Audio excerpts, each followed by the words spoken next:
Hi dear friends, ഇന്ന് ഞാൻ നിങ്ങളുമായിട്ട് ഷെയർ ചെയ്യുന്ന എൻ്റെ റെസിപ്പി ചുരക്കക്കറിയാണ് കേട്ടോ. തേങ്ങയില്ലാതെ വളരെ രുചികരമായി നമുക്ക് ചുരക്കക്കറി എങ്ങനെ തയ്യാറാക്കാം എന്നൊന്ന് നോക്കിയാലോ. നിങ്ങൾക്ക് ഈ വീഡിയോ ഇഷ്ടമായ ലൈക്ക് ചെയ്യാനും ഷെയർ ചെയ്യാനും കമൻറ്റ് ചെയ്യാനും സബ്സ്ക്രൈബ് ചെയ്യാനും മറക്കല്ലേ. ഞാനിവിടെ ഒരു ചെറിയ കഷ്ണം ചുരക്കയാണ് എടുത്തിരിക്കുന്നത് കേട്ടോ.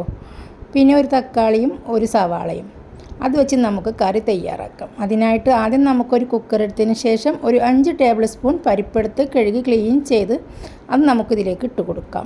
എന്നിട്ട് ഇതിലേക്ക് നമുക്ക് ആ മീഡിയം സവാള അരിഞ്ഞതും തക്കാളി അരിഞ്ഞതും 2 പച്ചമുളക് നല്ല എരിവുള്ളതാണ് നടുകീറിയതും ഇതിലേക്ക് ഒരു കപ്പ് വെള്ളവും ഒഴിച്ച് നമുക്കൊരു 3 വിസിൽ അടുപ്പിച്ച് വേവിച്ചെടുക്കാം. ഇനി നമുക്കൊരു മൺചട്ടി അടുപ്പിലേക്ക് വെച്ച് കൊടുക്കാം. മൺചട്ടി ചൂടായി വന്നാൽ ഇതിലേക്ക് ഒരു 2 ടേബിൾ സ്പൂൺ വെളിച്ചെണ്ണ ഒഴിച്ചു കൊടുക്കാം. ഞാനിവിടെ പപ്പായ ഫ്രൈ ചെയ്ത വെളിച്ചെണ്ണയാണ് കേട്ടോ ഒഴിച്ചു കൊടുത്തിരിക്കുന്നത്. ഇനി ഇതിലേക്ക് നമുക്ക് ചുരക്ക അരിഞ്ഞ് വെച്ചത് നമുക്കിതിലേക്ക് ഇട്ട് കൊടുക്കാം. ഇതുപോലെ കട്ട് ചെയ്തിട്ട് വേണം ഇതിലേക്ക് നമുക്കൊന്ന് ഇട്ട് കൊടുക്കാനായിട്ട്. ഇനി നമുക്കിതൊന്ന് വാട്ടിയെടുക്കണം. അതിനായിട്ട് നമുക്കൊരു 2 സെക്കൻഡ് നേരം ഒരു തവി വെച്ച് നന്നായിട്ടൊന്ന് ഇളക്കി യോജിപ്പിക്കാം. 2 സെക്കൻഡ് കഴിഞ്ഞാൽ നമുക്കിതിലേക്ക് മസാലപ്പൊടികൾ ചേർക്കാം. 1/2 ടീസ്പൂൺ മഞ്ഞൾപ്പൊടിയും 1 ടീസ്പൂൺ മുളക് പൊടിയും. എന്നിട്ട് നമുക്ക് തീ ലോ ഫ്ലെയിമിലേക്ക് മാറ്റി കൊടുക്കാം. പൊടികളുടെ എല്ലാം പച്ചമണം മാറുന്നത് വരെ നമുക്കിതൊന്ന് വഴറ്റി കൊടുക്കാം. 2 സെക്കൻഡ് നേരം വഴറ്റിക്കഴിഞ്ഞാൽ നമുക്കിതിലേക്ക് ഇനിയുള്ളത് ചേർക്കാനുള്ളത് നമ്മുടെ പുളിയാണ്. ഒരു നെല്ലിക്ക വലിപ്പത്തിലുള്ള പുളി പിഴിഞ്ഞെടുത്ത് അരിച്ചതിന് ശേഷം നമുക്കിതിലേക്ക് ഒഴിച്ചു കൊടുക്കാം.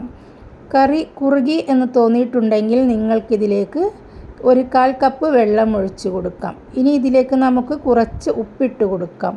ഉപ്പിട്ട് കൊടുത്ത് കുറച്ച് കറിവേപ്പിലയും ചേർത്തതിന് ശേഷം ഇതിലേക്ക് ഞാൻ ഒരു 1/4 കപ്പ് വെള്ളം കൂടി ചേർത്തിട്ടാണ് ഈ ചുരക്ക വേവിച്ചെടുക്കുന്നത്. വെള്ളം ചേർക്കുന്ന വീഡിയോ മിസ്സായി പോയിട്ടുണ്ട്. നിങ്ങൾ വെള്ളം ചേർക്കാൻ മറക്കല്ലേ. ഒരു 10 മിനിറ്റ് എടുക്കും നമുക്ക് ചുരക്ക ഒന്ന് വെന്ത് കിട്ടാനായിട്ട്. അപ്പോൾ നമുക്കിത് അടച്ച് വെച്ച് വേവിക്കാം. 10 മിനിറ്റിന് ശേഷം നമ്മുടെ ചുരക്ക ഇവിടെ വെന്ത് വന്നിട്ടുണ്ട് കേട്ടോ.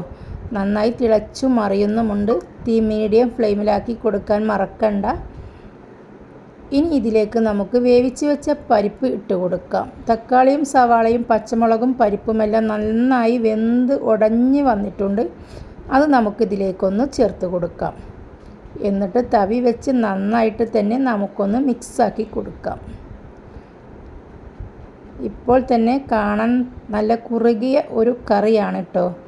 ചോറിനൊപ്പം കഴിക്കാൻ വളരെ രുചികരമായ ഈ ഒരു കറി. ഈ കറിയിലേക്ക് നമുക്ക് കുറച്ച് ഉപ്പ് കൂടി ഇട്ട് കൊടുക്കാം.